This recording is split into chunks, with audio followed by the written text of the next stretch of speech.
ایسے جانور جن کی قربانی ناجائز ہے ان کے متعلق ہم انشاءاللہ پڑھیں گے۔ ایسا جانور جو کانا ہے، جس کی ایک آنکھ ضائع ہو چکی ہے، ایسا جانور بھی قربانی کے لیے مستند نہیں ہے۔ ایسا جانور جو لنگڑا ہے اور اس کا لنگڑا پن اتنا ہے کہ وہ قربان گاہ تک بھی چل کر نہیں جا سکتا، ایسے جانور کی بھی قربانی ناجائز ہے۔ اتنا لاغر، اتنا کمزور جانور کھڑا ہو تو وہ لڑکھڑائے، ایسے جانور کی بھی قربانی ناجائز ہے۔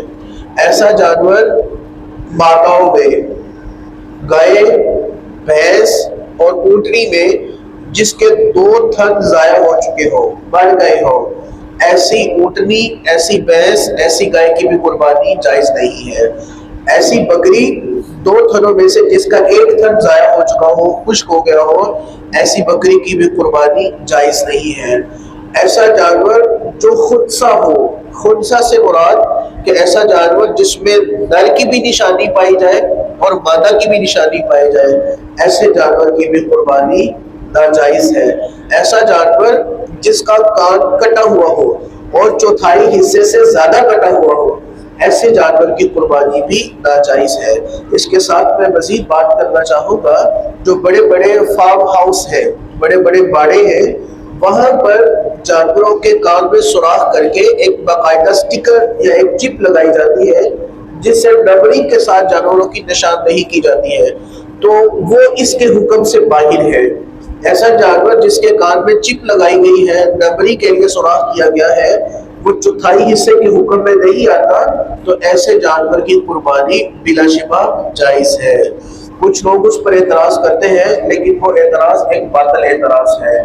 ایسا جانور جس کا سینگ بینگ تک ٹوٹ گیا ہو، بینگ سے مراد کہ جڑوں تک جس جانور کا سینگ ٹوٹا ہوا ہو، ایسے جانور کی قربانی بھی ناجائز ہے۔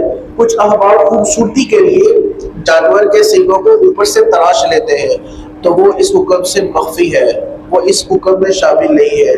جس جانور کا جڑ تک سینگ ٹوٹ گیا ہے وہ قربانی کے لیے ویلڈ نہیں ہے، مستند نہیں ہے۔ اسی طرح جو جانور پیدائشی طور پر جس کے کان نہ ہو، یہ بھی ایک عیب ہے، ایسے جانور کی قربانی بھی ناجائز ہے۔ ہاں، ایسا جانور جو پیدائشی طور پر بغیر سینگوں کے ہے، اس کے سینگ نہیں ہے، جس کو ہماری زبان میں کہتے ہیں پوٹا جانور، اس جانور کی قربانی بلا شبہ جائز ہے۔